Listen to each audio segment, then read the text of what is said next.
কাবা ঘরের গেলাফ ধরে কানলেও আপনি আমাকে যে মিথ্যা অপবাদটা দিয়েছেন এটা মাফ হবে না যতক্ষণ না আমি মাফ করছি। কথা কি বুঝতে পারছেন? মনে করেন আপনি আমাকে মিথ্যা একটা অপবাদ দিয়েছেন এবং ধুয়ে রেখে দিয়েছেন একদম মিথ্যা অপবাদ দিয়ে। যতক্ষণ আমি আপনাকে মাফ না করছি, কাবা ঘরে গিয়ে গেলাফ ধরে কান্নাকাটি করলো এই পাপ মাফ হবে না ইনশাআল্লাহ। এই অবস্থায় মৌত হলে কি হবে? পরকালে দেখবেন আমি দাঁড়িয়ে আছি আপনার জন্য, আপনার হিসেব হচ্ছে, হিসেব শেষ। আপনি সালাত, সওম, হজ জাকাতে নেকি নিয়ে উঠেছেন, কিন্তু দেখছেন আমি দাঁড়িয়ে আছি, আমার মতো আরও 10 জন দাঁড়িয়ে আছে। ওই 10 জনকে আপনি গালি দিয়েছিলেন, অপবাদ দিয়েছিলেন, তাদের গীবত করেছিলেন, তাদের সম্পদ বা সম্মানের হানি করেছিলেন।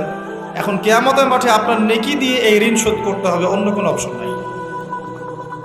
আর যদি নেকি শেষ হয়ে যায় তখন কি হবে? তখন আমার আমলনামা থেকে কিছু গুনাহ আপনাকে নিতে হবে। আল্লাহ পাক ন্যায় বিচারক। আল্লাহ পাক শুধু গফুর রহিম নন, আল্লাহ পাক শুধু পরম করুণাময় অসীম দয়ালুই নন, বরং তিনি হচ্ছেন ন্যায় বিচারক। ন্যায় বিচারক। একজন ধর্ষক যদি বলে যে আল্লাহ পাক তো গফুর রহিম, আল্লাহ আমাকে মাফ করে দিতে পারেন, তাহলে যাকে ধর্ষণ করলো সে তার উপর জুলুম হবে না? আল্লাহ পাক যদি ধর্ষককে মাফ করে দেন, তাহলে যাকে ধর্ষণ করা হয়েছে ওর প্রতি জুলুম হবে না? কথা বুঝতে পারছেন না? মনে করেন আপনি নাউজুবিল্লাহ কারো সম্পদ আত্মসাৎ করেছেন, এখন আল্লাহ যদি আপনাকে মাফ করে দেন, তাহলে এই যে যার সম্পদ আপনি আত্মসাৎ করেছেন এর উপরে জুলুম করা হচ্ছে না? আল্লাহ পাক কি জুলুম করবেন? এক জাররা পরিমাণ করবেন। কিয়ামতের মাঠে নেকি দিয়ে তার এই ঋণ শোধ করতে হবে, অথবা তার গোনা আপনার কাঁধে নিয়ে জাহান্নামের পথে যেতেও হতে পারে। আল্লাহ পাক হেফাজত করুন। কাউকে অপবাদ দিয়েছি, কারো সম্মানহানি করেছি, কাউকে মিথ্যা অপবাদ দিয়েছি, কারো প্রতি হিংসা করেছি, বিদ্বেষ রেখেছি, কারো সম্পদ আত্মসাৎ করেছি, কারো জিনিস চুরি করেছি, ছিনতাই করেছি বা ডাকাতি করেছি, বা কারো সম্পদ আত্মসাৎ করে নিজের পেটে ভরেছি, প্রতিবেশীর জমি মেরে দিয়েছি, ওই 2 প্রতিবেশী চাষের জমি জোর করে জবরদখল করেছি। এক কথায় মানুষের সম্মান, জান মালের সাথে জড়িত যে পাপ, এই পাপ আল্লাহর কাছে মাফ হবে না। তাকওয়া কি জিনিস? আল্লাহ ভীতি। নবী সাল্লাল্লাহু আলাইহি ওয়াসাল্লাম বলছেন, আত-তাকওয়া হাহুনা। তাকওয়া হচ্ছে কলিজার মধ্যে, কলবের মধ্যে। আমার দাড়ি, টুপি, জুব্বা, পাগড়ি থাকতে পারে, কিন্তু আমার কলবে কতটুকু তাকওয়া আছে এটা আল্লাহ ছাড়া কেউ জানে না। তাকওয়া সম্পূর্ণ আল্লাহ জানেন একজন ব্যক্তির মধ্যে কতটুকু তাকওয়া আছে। অনেক সময় বাহ্যিক চোখে মনে হতে পারে এই ভাইটা ইসলামিক পোশাক পরে নাই, দাড়ি আমার চেয়ে একটু ছোট, চলাফেরা কেমন জানি, সুন্নতি পোশাক নাই, ওঠা বসা চলাফেরা কেমন মনে হচ্ছে। কিন্তু কে জানে যে তার মনের মধ্যে এমন তাকওয়া থাকতে পারে যার কারণে সে আমার চেয়ে বেশি সম্মানিত হতে পারে না? আবার অনেক সময় মনে হতে পারে যে আমি এইসব চেয়ারে বসে আছি, বড় বড় ওয়াজ করছি, নসিহত করছি, অনেক বড় বড় কথা বলছি, কোরআন এবং সুন্নাহর সামাজিক কথা বলছি, পলিটিক্যাল কথা বলছি, কোরআন সুন্নাহ থেকে কথা বলছি, দেখে মনে হচ্ছে আমার পুরো দেহটা তাকওয়ায় ভরপুর। এমন হতেও পারে যে আমার চেয়ে আপনার তাকওয়া বেশি আছে। কে জানে এটা? শুধু আল্লাহ জানেন। এবং এই তাকওয়াই হচ্ছে আল্লাহর কাছে সম্মান পাওয়ার একমাত্র মানদণ্ড। তাই এখানে একটা নসিহত হচ্ছে, আল্লাহর কাছে নিরপরাধ থাকার চেষ্টা করেন, মানুষের কাছে না। আল্লাহর কাছে ফেয়ার থাকেন, আল্লাহর কাছে আপনি নিষ্পাপ থাকার চেষ্টা করেন, মানুষের কাছে না। আল্লাহর কাছে ভালো হন, দেখবেন আল্লাহ রাব্বুল আলামিন মানুষের মনের মধ্যে আপনার জন্য ভালোবাসা সৃষ্টি করে দিবে। মানুষের কাছে নয়, লোক দেখানো বিষয় নয়। লোক দেখানো বিষয়টাকে রিয়া বলা হয়, এটা একটা গোপন শিরক। তাকওয়াই একমাত্র মানদণ্ড যা আল্লাহর কাছে সম্মানের মানদণ্ড হিসেবে গৃহীত।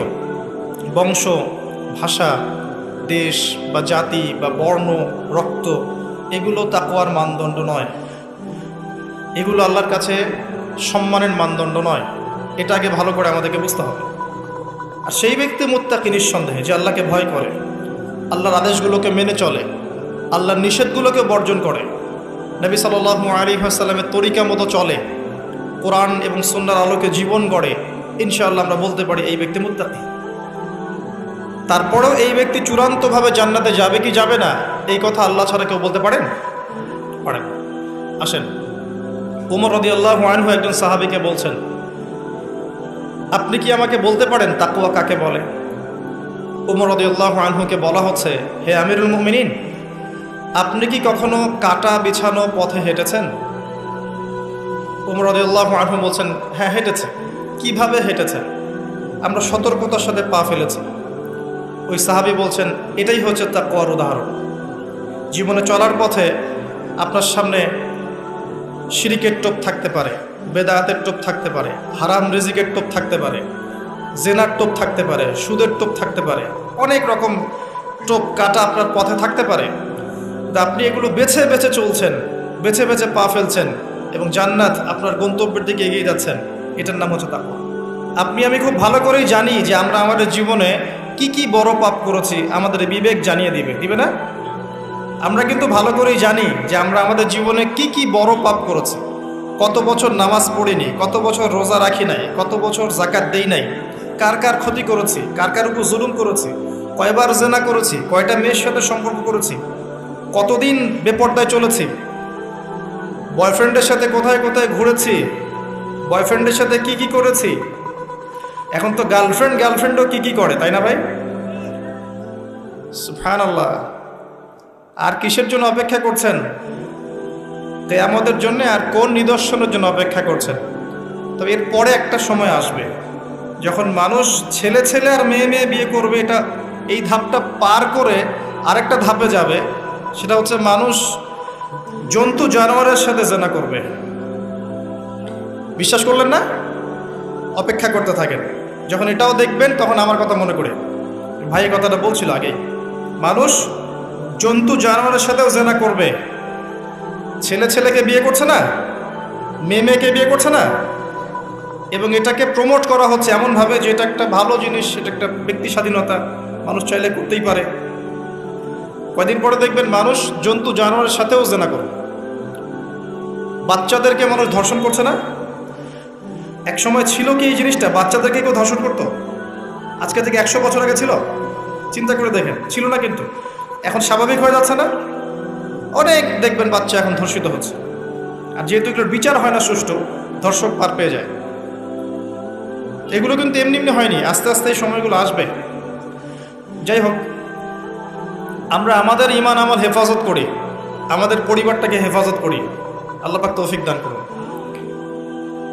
তো যেটা বলছিলাম, আমরা কিন্তু জানি খুব ভালো করি যে আমরা কি কি পাপ করেছি।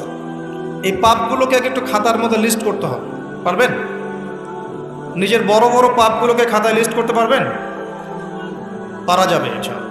ছোটোখাটো পাপের কথা বাদ দেন। ছোটোখাটো পাপ আল্লাহ পাক অজু করলে মাফ করে দেন। অজু করলে পাপ মাফ হয়ে যায়। নামাজের জন্য হেঁটে যাচ্ছেন, পাপ মাফ হয়ে যায়। আপনি এই যে আপনার পায়ের মধ্যে একটা কাটা ফুটেছে, পাপ মাফ হয়ে গেছে। আপনি জ্বর আসছে, আপনার গুনাহ মাফ হয়ে যাচ্ছে। আপনি মুসাফা করছেন আমার সাথে, আপনার গুনাহ ঝরে যাচ্ছে, আমার গুনাহও ঝরে যাচ্ছে। ছোটোখাটো পাপ মাফের অসংখ্য পদ্ধতি আছে, আল্লাহ পাক দিয়ে দিয়েছেন আমাদের।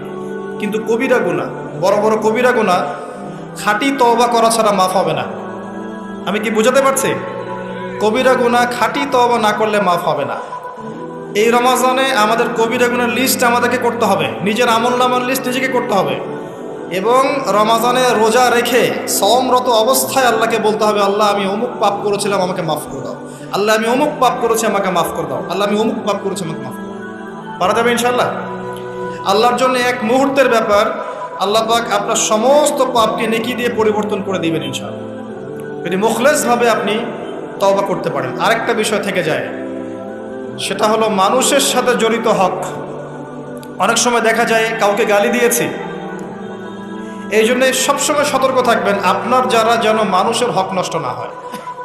মানুষ আপনাকে গালি দেখ, থাপ্পড় মারুক, জমি আত্মসাৎ করে ফেলুক, হক নষ্ট করুক, কি করে করুক, আপনি তারটা করতে চান না। যারা করছে আপনি লাভবান। আপনি কেমন করে লাভবান? আপনি অসংখ্য নেকি পাচ্ছেন, আপনি জানছেনও না। যেই আপনার বিরুদ্ধে মনে করেন আপনি নিষ্পাপ, আপনি মাজলুম, আপনি কোনো অন্যায় করেন নাই, আপনার বিরুদ্ধে জুলুম করা হচ্ছে, অপবাদ দেওয়া হচ্ছে, আপনাকে আন্ডারএস্টিমেট করা হচ্ছে, ইত্যাদি ইত্যাদি। আপনি বসে বসে নেকি পাচ্ছেন, বসে বসে নেকি পাচ্ছেন, এবং পরকালে কিয়ামতের মাঠে উঠে দেখবেন অসংখ্য নেকি অটোমেটিক আপনার আমলনামে চলে আসবে। তখন তারা আফসোস করবে দুনিয়াতে এই কাজগুলো না করে ভালো কিছু করলে ভালো হতো। যাই হোক, মানুষের সাথে জড়িত পাপ আল্লাহর কাছে মাফ হবে না। এই কারণে এই রমজান মাসে ওই লিস্টের মধ্যে থাকবে আমি কার কার ক্ষতি করেছি, থাকবেই। কিন্তু যতটুকু মনে পড়ে, যতটুকু মনে পড়ে লিখে ফেলবেন, সুযোগ থাকলে সেটা ফেরত দিয়ে দিবেন। যদি সুযোগ না থাকে ক্ষমা চেয়ে নেবেন, যদি সেই সুযোগও না থাকে তার পরিবারের কাছে ক্ষমা চেয়ে নেবেন, যদি সেই সুযোগও না থাকে তার পক্ষ থেকে সৎকা করে দিয়ে পারা যাবে ইনশাল্লাহ। সেই সুযোগও নাই, তাহলে হাতটা তুলে তার জন্য দোয়া করবেন, আল্লাহ আমি আমার অমুক ভাইকে মিথ্যা অপবাদ দিয়েছিলাম, আল্লাহ তুমি তাকে মাফ করে দিও। আশা করা যায় আপনার গুনাহ আল্লাহ মাফ করে দিবেন ইনশাআল্লাহ।